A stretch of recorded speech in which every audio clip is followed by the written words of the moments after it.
हेल' लोगोफोर, बे समाव मोनसे गोदान रादाब फोसावनो नागिरदों। नोंथांमोना अदेबानि बेखौ गोबाङानो नुखाबाय जानो हागौ। दा जायफ्रा मिथियाखै नायना लादो। दा बेयावहाय टेट पास जानाय बिथांमोनहा जायफ्रा मेरिट लिस्ट नेगासिनो दं बिथांमोननि थाखाय मोनसे माने दुखुनांथाव रादाब होननानै जों साननांगोन। बेनिफ्राय माखासेया कन्ट्राक्चुवेल जायफोर 10,000नि थाखाय खामानि मावगासिनो दङ बिथांमोननि थाखाय मोजां जागोन। बाथ्रा रादाबा नायदो बाहाय मा होनदों। दे जोंनाव BTCआव बाजेट जागासिनो दं, बेनिनो दिनै सेकेन्ड डे। दा बेयावहाय मैयानि कुइसन हिसाबै दिनै एन्सार मोनदों जाहैबाय बिथां मन्टु बर'आ। बिथाङा गावनि फेसबुक पेजाव माने पस्ट होदों आरो बेनिफ्राय जोङो मिथिना मोनो। नायदो बाहाय नाय, बाजेट सेसन 2026-27 बेयाव नायदो हाई स्कुल लेभेलाव थांनाय 25 मायथाइनि आगस्ट दानाव मेथ्स आरो ससियेल साइन्स, एक्सुवेलि बेयाव UPबो दङ, बेखौ बिथाङा मिथियाखै जानो हागौ।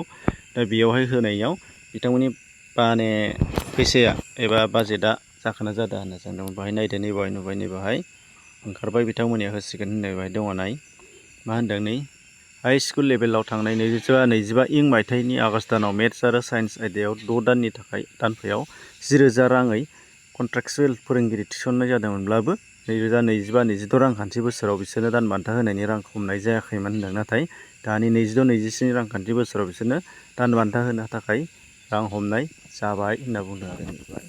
बेनिफ्राय नेक्स्टआव नायदो, टेट पास जानानै थानाय बिजाथिफोरनो एपइन्टमेन्टखौ माब्ला रानगोन होनदों, होगोन।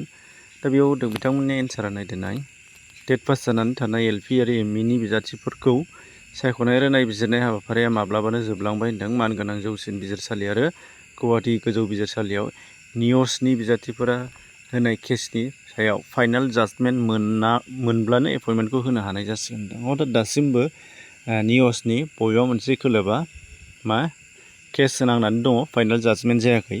दा बे मोनसे, बेनि थाखाय बिथांमोना होनो हायाखै होनना बुंदों। बे जोबोद दुखुनि बाथ्रा। बबे मोनसे नियस दंबावो दासिमबो, बेबोसो साननो गोनां बाथ्राया। मानो होनबा नियसआ जोंना दा अलरेडि एप्लाइ खालामनो मोनखाबाय। अब्ला जायफोर होदों बिथांमोनाबो दा लसआनो थाबाय था। जायफोर जाजमेन्टखौ फाइनाल खालामाखै बिथांमोनाबो थालांबाय थादों।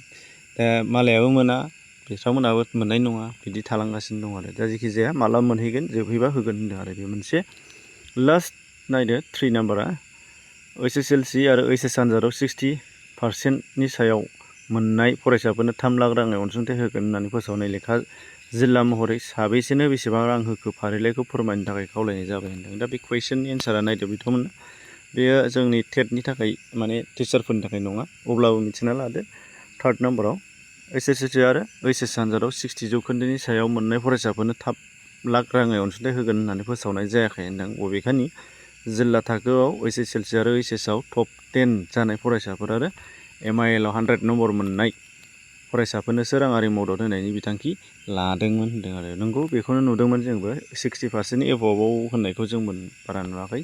दा जेखि जाया बिथांमोननि बेयो पलिटिकेल मेटार। जोंहा नांगौमोन 1 आरो 2। 1आ जाहैबाय बिथांमोना सलिउसन जासिगोन, बे जाहैबाय थिगैनो दङ। बेनिफ्राय नेक्स्ट सेकेन्डआ जाबावनाय नङा, टेट पासनि मेरिट लिस्ट फैथ'नाय नङा, बेखौ जोङो बुजिनो हाबाय। दा बेखिनिमोन लोगोफोर, एसेनोसै, गोजोन्थों।